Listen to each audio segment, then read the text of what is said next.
Hey, what's up, y'all? Welcome back. In this video, we're going to be talking about how to use Facebook for church, and I'll give you a simple step-by-step process that you can use to start attracting new visitors this Sunday.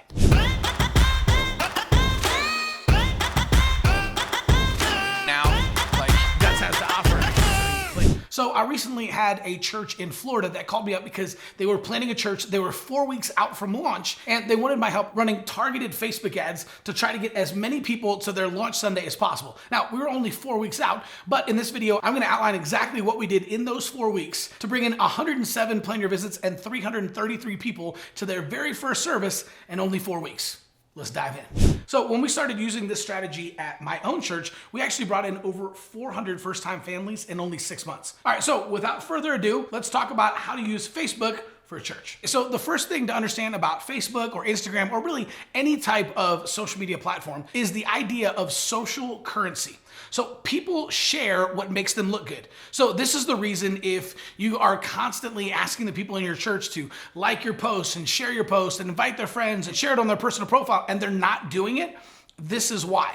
Right? It's the idea of social currency. So people will naturally share things that make them look good.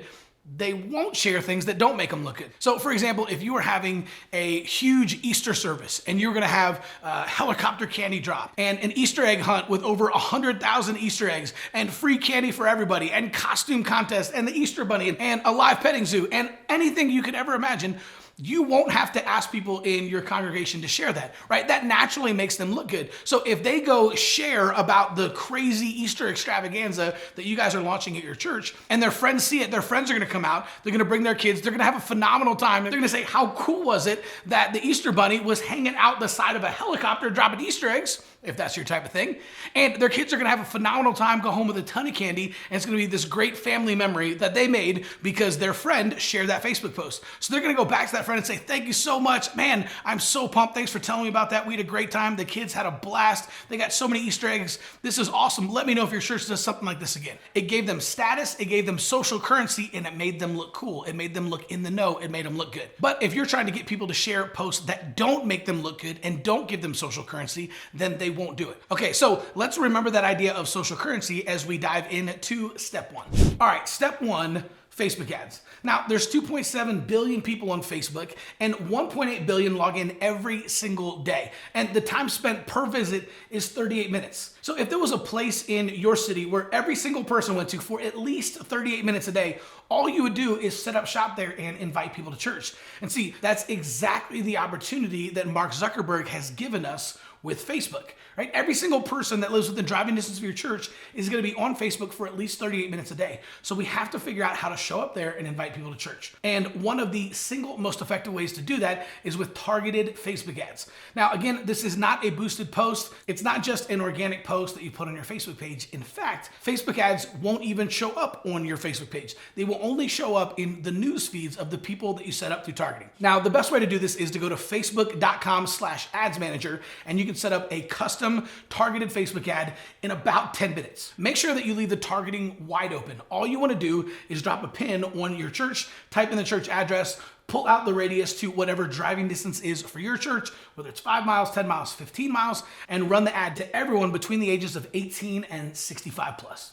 All right, number two, a custom landing page. All right, so what exactly is a landing page? Well, it's a dedicated page on your website that only talks about one thing. So it's not your home page, it's not your about page, it's not your new here page. A custom landing page is just talking about one thing. So if you're inviting people out to an Easter service, that you would set up a custom landing page just talking about Easter. If you're inviting people out to a marriage conference, then that page is only gonna talk about the marriage conference and you're gonna have a single call to action. That might be to buy a ticket or register for a seat, or it might just be to show up to the conference. But you wanna make sure that you have a dedicated landing page that talks about one thing and has a single call to action. So I recommend if you're not running this for some type of an event and you're just trying to get people to show up this Sunday, I recommend creating a plan your visit landing page. So this is a page that's simply going to encourage people to sign up and basically schedule an appointment to visit your church. This is really powerful, and I've actually helped thousands of churches do this. And when you do it right, you'll see new families signing up and scheduling an appointment to visit your church every single week. All right, number three, plan your visit. Now, I'm a huge fan of Plan Your Visit because this lowers the barrier of entry for people to visit your church for the very first time.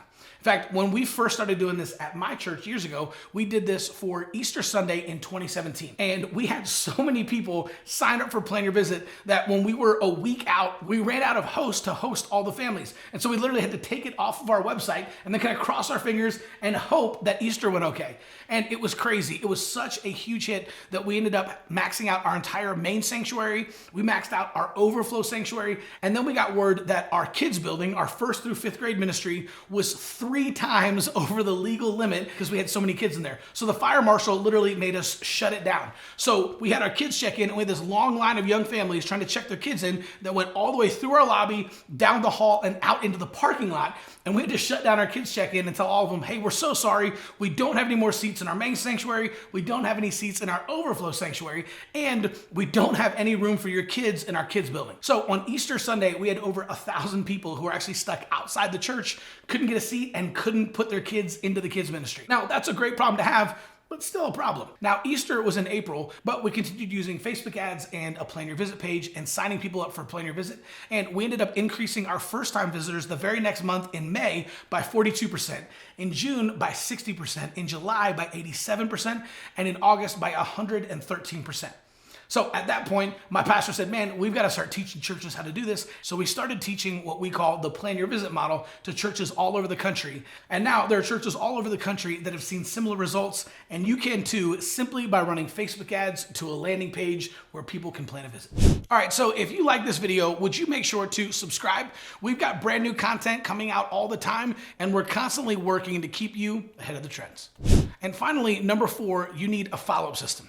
And when I say a follow-up system, you're gonna need at least a 6 to 12 week follow-up system, because the average person in the US only goes to church 1.2 times per month, and that was pre-COVID, right? We all know what COVID did to church attendance. And so we need a way to be able to follow up with people for an extended period of time, because sometimes it might take 3, 4, 5, 6, 8, 10, 12 weeks before they come back again. The simplest way that I've found to do this is with Text Church. Now, they actually have a 6-week follow-up system already built out inside the box. So as soon as you sign up, you can literally have it set up in less than 10 minutes for your church. And then you can always add on to it if you want to pull it all the way out to 10 or 12 weeks. So if you're not sure if Text Church is for you, but you want to give it a shot, you can actually click on the link in the description below, and you can try out Text Church absolutely free for 90 days. So however you set up your follow-up system, it's important that it be a mixture of text messages, emails, and personal phone calls.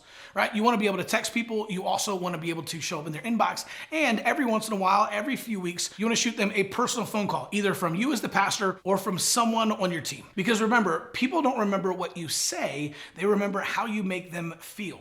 So you want to continue to follow up with people to let them know that you care about them, that you appreciate them, and you want them to come back.